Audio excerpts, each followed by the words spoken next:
Hello there. Dr. Bill Crawford here, psychologist, speaker, author of 4 books, host of 2 PBS specials. Here again to give you another tip on how to help you bring more clarity, confidence, and creativity to everything you do. This is the 4th video in a 5-video series that I'm doing that gives you a model for being able to bring whatever you want to bring to life, to be successful at what you want to be successful at, and to help you again bring that clarity, confidence, and creativity to everything you do. The first one looked at the concept of purpose.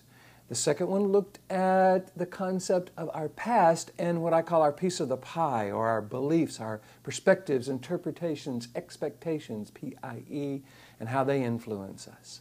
The third video looked at what I call the wisdom of serenity, and looked at the serenity prayer in a whole new way. If you haven't watched those, feel free to check those out, because again, this is a model that I'm putting together that is designed to help you be more influential in all aspects of life. This 4th video looks at the energy we use to drive our thoughts, decisions, and behavior. And it comes from an awareness that I have as a psychologist, as an executive coach, as a helper, seminar leader, where I notice that people have a tendency to use their worry and stress and fear to try to deal with their worry and stress and fear. Now, on some level this makes a lot of sense because it's mostly our worry, stress, fear, frustration, whatever, some problem that gets our attention, that has us say, oh, okay, something needs to change here, something needs to be addressed. That makes sense, and actually what I talk about in my books and my seminars is that stress, frustration, worry, fear, whatever, is actually a signal something needs to change. As such, it's a wonderful thing.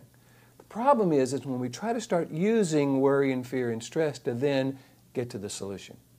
Because if you've been following my Life from the Top of the Mind philosophy, you know worry and fear and stress actually come from a very specific part of the brain, that lower 20% of the brain stem, the limbic system, that's really all about fight or flight. And I think it's fair to say that few, if any, of our situations today that we want to address could actually be well taken care of by either fighting something or running away from it. Plus, we need all of our interpersonal skills and our problem-solving skills and our clarity and our confidence and our creativity and our compassion and our composure and our centeredness. All of that we need to address the problem, to really solve the problem, and all of that comes from the upper 80% of the brain. It's like, I know some people have mentioned the kind of dealing with worry and fear and stress. With worry and fear and stress is like pulling up to a burning building with a flamethrower, you know, just makes it worse.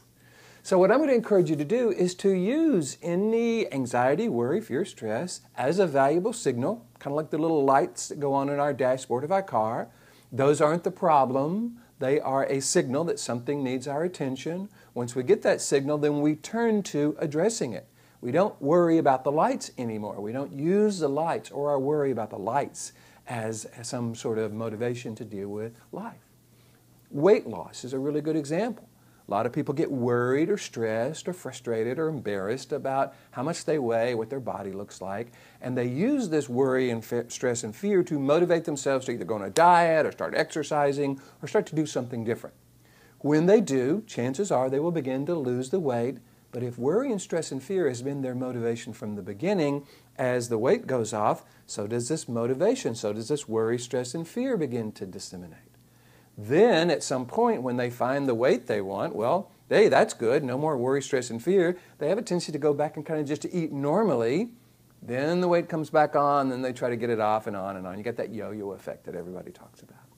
So again, what I'm encouraging you to do is not worry about your worry or stress about your stress or be frightened of your fear, but just use it for what it is. It's a wonderful signal something needs to change. And then what I encourage you to do is shift from worry to awareness.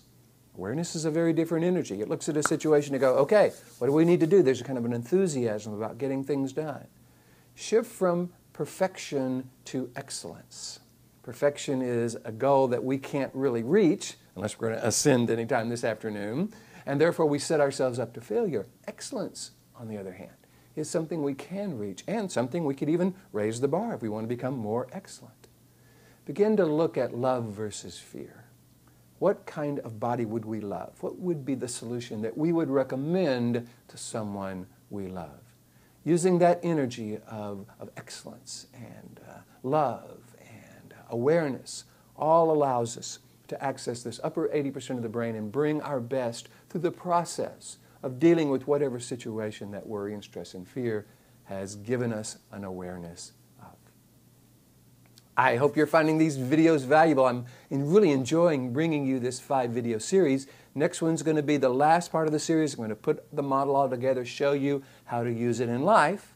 And of course, if you want me to come and do any kind of presentation for your organization on any of these topics, how the brain works, dealing with stress, productivity, difficult people, customer service, any of that, all you got to do is go to my website, BillCrawfordPh.com, hit the contact button, or just Google Bill Crawford PhD. I'll come up on the first page. Let me know what you're interested in. I'd be happy to talk with you about that. In the meantime, here's to you bringing more clarity, confidence, and creativity to everything you do. And I look forward to seeing you in the next video.